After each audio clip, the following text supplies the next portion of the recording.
यापासून हा मतदारसंघ वंचित राहिलेला आहे। त्यामुळे या समस्या सोडवण्याचा माझा आटोकाट प्रयत्न असेल।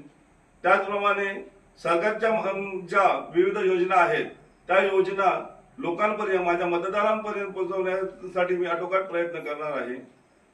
रोजगाराच्या संधी उपलब्ध करण्यासाठी इथे पर्यटनाच्या माध्यमातून वेगवेगळे उपक्रम राबवून इथला तरुण वर्ग मुंबईला न जाता तो या ठिकाणी या गावच्या मातीतच आपला व्यवसाय उभा करून आपल्या कुटुंबाचा उदरनिर्वाह कसा करेल याच्यासाठी जास्तीत जास्त माझे प्रयत्न असतील।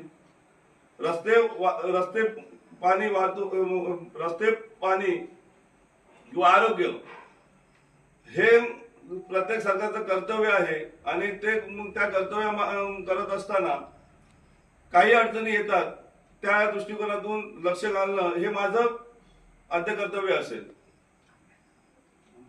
त्याप्रमाणे या भागात आपला जगप्रसिद्ध असलेला देवगड आंबा हा विशेषतः पूर्व विभागात असेल, म्हणजे ह्या पूर्व जिल्हा परिषद मध्ये जी आमची 8 गावं आहेत, हा एक देवगड आंबा प्रसिद्ध असल्या कारणाने याची जी टेस्ट आहे ती जगभरात सर्वांना माहिती आहे आणि त्या अनुषंगाने इथला शेतकरी सध्याच्या हवामानानुसार म्हणा किंवा वातावरणानुसार मेटाकुटीस आलेला आहे।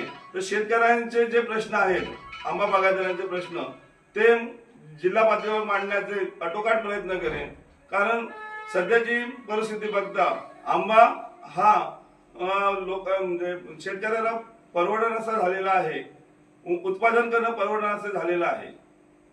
त्या दृष्टिकोनाने शेतकऱ्यांना विविध योजना कशा असतील, तसंच दुग्ध व्यवसाय असेल, हाही व्यवसाय या ठिकाणी चांगला रोजगार निर्माण करण्याच्या दृष्टिकोनातून